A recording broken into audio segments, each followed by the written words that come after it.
Hi, everybody. Welcome to On the Chairlift. I'm Rick Davis. We'd like to welcome Russ Kopp. Russ, good to see you. Good to see you, Rick. Thanks for being on the Chairlift. You're very welcome. Russ is here today to talk about summer skiing, and it's pretty exciting, some of the stories we've been sharing. Russ, where are you going this summer? I'm going back to Wanaka, New Zealand, which is sort of the gateway to the Southern Alps. And I'll be doing my 6th season in Wanaka. I'm working at Cadrona Alpine Resort as a ski instructor this year, and I'm very excited to be heading back in a little less than a week. Less than a week. And during the Vermont winters, you are where? I'm at Okemo, where I have like everybody in the ski business, I have a bunch of different jobs that I do. I teach skiing, I supervise for a ski school, and I do a lot of instructor training as a big focus of mine. I'm also on the training staff at Stratton, just down the road. That's amazing. We got to know you through the Innkeepers Race Series at Okemo, which is always a lot of fun. Yeah. So you leave next week for New Zealand. Where do you fly out of? It's planes, trains, and automobiles. I've Boston, L.A., and then L.A., Auckland, which is on the North Island. It's the major city, and then from Auckland down to the South Island of New Zealand. So do you leave the East Coast and stay overnight in L.A.? No, it's all in one shot. You got to do it in one shot. So all in, it's about 26 hours in airplanes.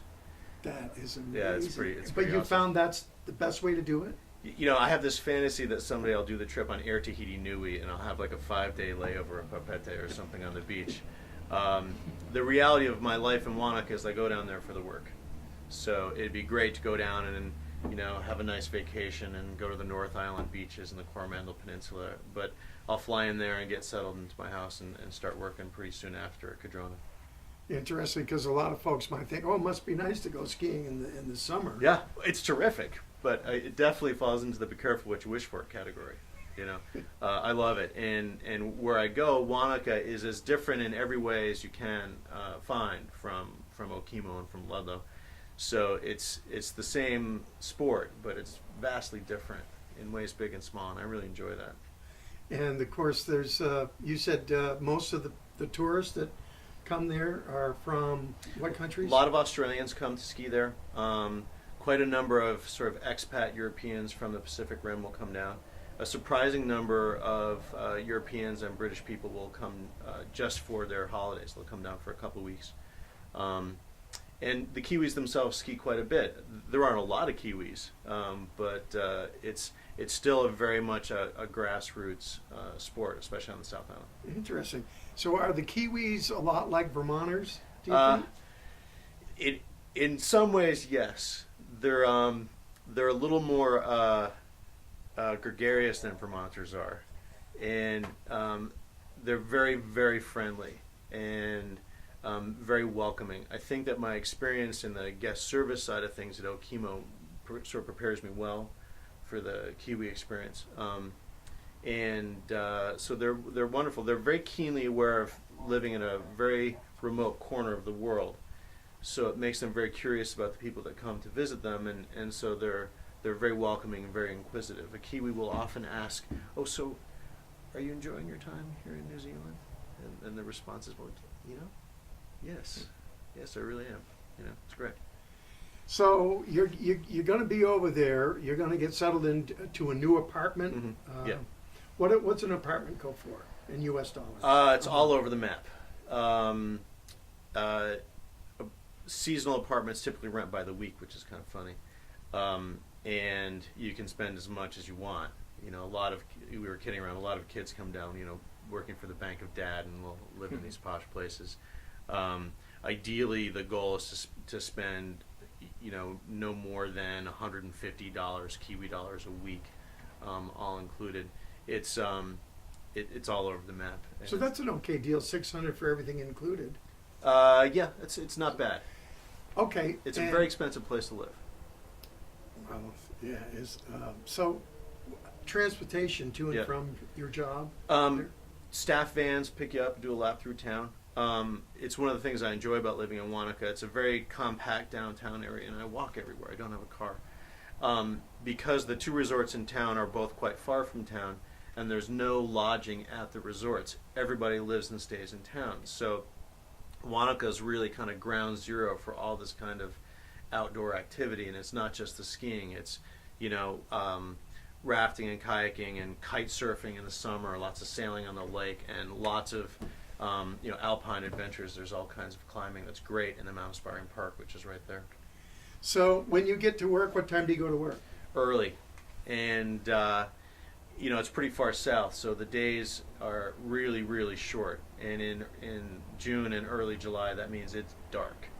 So when I leave my house before 7 in the morning, it's pitch black, and it's like that for a good chunk of time.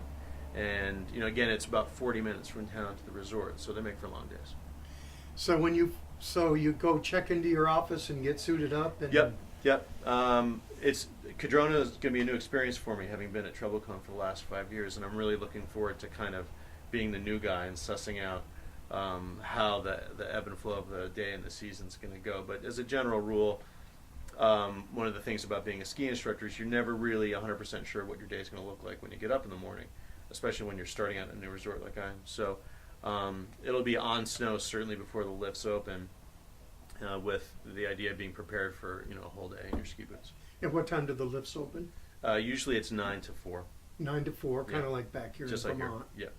So at 9 o'clock, is the light starting to come out? Yeah, then? it's, in the shortest days of the year, it's just getting light at 9 o'clock in the Just morning. getting light. Yeah. Do you have night skiing? Not at Cadrona. There are a couple places not far away in Queenstown that have night skiing. Cornet Peak is the summer home of the U.S. ski team, and they do quite a bit of night skiing at Cornet. That's about an hour from where I live. So you do lessons during the day at 4 o'clock. Is it après ski? You have to. Well, you Yeah, said- I hate to blow your mindset of what a ski instructor's life is, but you know, when the day's over, I spent a lot of time in the gym, which used to be training for things, is now more about staying healthy and staving off old age. And you know, I've a very successful pub quiz team. That's a major evening out for me in Wanaka. And what's a pub quiz team? Pub quiz is just what you'd think. It's we have a regular quiz, I think, every Tuesday night, and it's if you walk into Bullock Bar in Wanaka, which is, you know, the big beer slinging joint in town. If you go in there on a Tuesday intending to have a big party, you'll be hushed out of the place. So there'll be, you know, 10 to 15 teams of people, and you know, a season-long score, and it's just really an awful lot of fun. It's great. It's like a dart league, only different. It is like a dart league, only different. Yeah, it's very funny. And so I'm the token American, so I have to answer all the questions about American football and all kinds of things. It's really And funny. who does the questions? Where do they come It's from? a national thing. There's some guy in Christchurch who like packages this subscription plan of questions. And they're great. It's a wide range, and it's really a cool thing. So all the pubs that subscribe to his thing participate in all these sort of national contests. I will say that he has this problem where he still thinks that Mexico's in South America, and we haven't been able to get him to correct it. But that's beside the point. So as far as the nightlife goes, pubs. Yeah, there. lots of pubs, lots of cafes. There's a really rich cafe culture in New Zealand. You know, it's funny. Every place has an espresso machine, you know. So Wanaka's not a huge party town compared to some. So there are bars and there are clubs and there's good nightlife for those looking for it. But it's also a place where people go to vacation. So there are good restaurants and cute little boutiques and, like I said, lots of little cafes. I find the party really is on the ski slope. Oh yeah, You know. yeah, it's great. People go there to ski. So you know, at the end of the day, you know, people are looking to get ready for the next day of skiing. You know, Queenstown is very different. Queenstown's a very big party scene, and not so much of a serious ski town. So back to the slope. How high is the ski area? Elevation is not that high. I'm not sure what the base elevation is at Cadrona, but the tree line's very low. So all of the skiing all over New Zealand is all above the tree line, not a shrub in the place. And how do you find that? It's great. It's very different. I mean, I miss skiing in the trees, which is, of course, our favorite thing to do at Okemo. But it's very different, and what it does is actually, as a teacher, it opens up a lot of terrain for people that might otherwise be nervous skiing at a certain level. So it's a great way to dip a toe in the water for black diamond skiing, if that's what you need to do. What about grooming? Grooming, there's lots of grooming. It's funny, because it's all above the tree line, you know, here they take the trees out in a straight line, and that's your trail, and then they groom it. There's quite a bit of earthworks that goes on to make the trails more flat and smooth in the off season, and then they do a fair bit of grooming. A lot more of it at Cadrona than where I've been. Okay. So it'll look very familiar to people who've skied here. And what about adult ski racing like we have at the Innkeepers? Not as much. I wish there were more. It's one of my favorite things.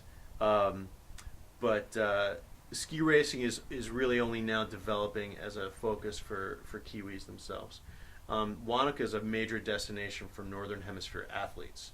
So between Treble Cone and Cadrona, both of which are in Wanaka, the Austrian ski team, the Swedish ski team, the Canadian ski team spends a lot of time. A lot of American athletes spend a lot of time there. A lot of up-and-coming athletes spend a lot of time at these resorts. Both resorts in Wanaka have really, really busy junior racing programs, sort of academy level and university level athletes will spend major chunks of time training at the resorts. So there's a real ski racing presence, but only in the last several years has there been a real core of young Kiwis who are going to make an impact on the world stage. There have been several Kiwis over the decades that have done well, but there's really now a sort of more of a cultural focus on racing as a part of skiing for Kiwis themselves. What do the Kiwis do during our winter? Do they go places? They do. A lot of them will go to Japan. It's same time zone, and a lot of direct flights from Auckland up to Japan. And of course, everybody fantasizes about the powder on Hokkaido, including me. There are direct flights from New Zealand to the west coast of Canada now. And so a lot of the Kiwis will go to some of those resorts in Western Canada that are a little bit off Americans' radar screens. White Star and Red Mountain, and to a certain extent, Kicking Horse and Fernie. All those places are major destinations for Kiwis.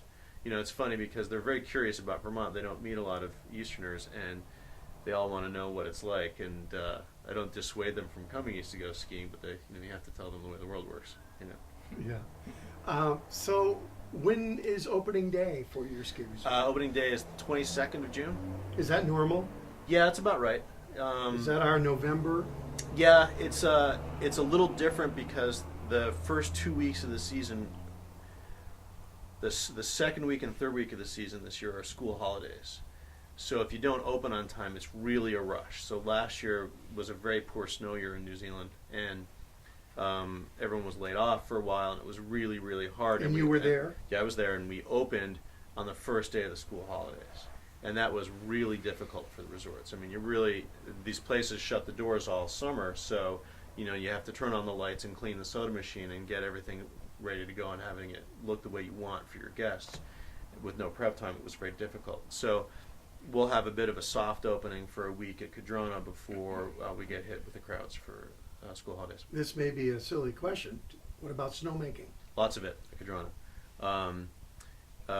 Less than an Eastern American resort.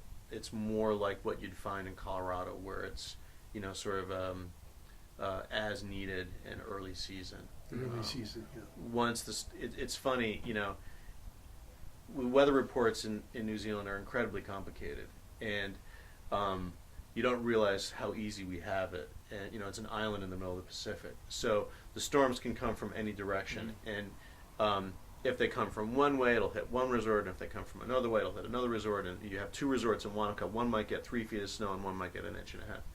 So having good snowmaking is really essential. And for a busy resort like Cadrona, it's really it's essential. And what about holiday weeks? There's the 2 weeks at the beginning of the season, and then at the very end of the season, there's another holiday week. What about Christmas, New Year's? Christmas, New Year's, of course, they go to the doesn't beach. matter, Yeah, does it? They go to the beach. They do. There's a very funny Southern Hemisphere thing. It's a New Zealand and Australia thing where they have midsummer Christmas. It's funny to think about. So it's I guess it's July 25th. People take a sort of snowy Christmas holiday, and they'll have Christmas dinner parties, and they'll wear their Christmas sweaters. It's hysterical. Makes no sense to me, but that's okay. I played at a club down in the Florida Keys that celebrated Christmas in July. One of their biggest nights. Oh, that's funny. Yeah, same kind of thing. Whatever. Yeah. Well, the snow makes it happen. But, yeah. So what is closing? Closing will be first week in October. First week of October. Right. And they don't try to extend the season or It's close earlier? Or... It varies. It varies. Like in the United States, a lot of the resorts there are on public land, so they have a license to work to run their ski resorts during a certain fixed amount of time. It's like National Forest Service land, or Jackson Gordo Okemo, for example, can't open the upper slopes until after the bears are hibernating. And it's all about the relationship between the state land and the resort. So the resorts in New Zealand are largely on Department of Conservation land, and they have similar restrictions. This year, there's been a lot of early snow, so right now it's sort of like November for us in Vermont, and some of the resorts are actually going to open a little bit early. There's not enough demand for preseason and postseason skiing, I think, to just stay like open. here. Yeah, well, they function more like destination resorts than what we're used to in the East, so people don't plan a vacation, there'll be nobody there for the most part. Right. All right, we're going to hold it right there, and we're going to ask Russ, once he gets to work, if he will Skype us. Russ, what do you think? Yeah, it'd be great. I'd love to catch up with you guys during the course of the southern winter through the wonders of modern technology. The time difference can be a little tough, but I don't mind having some bedhead while I'm on video.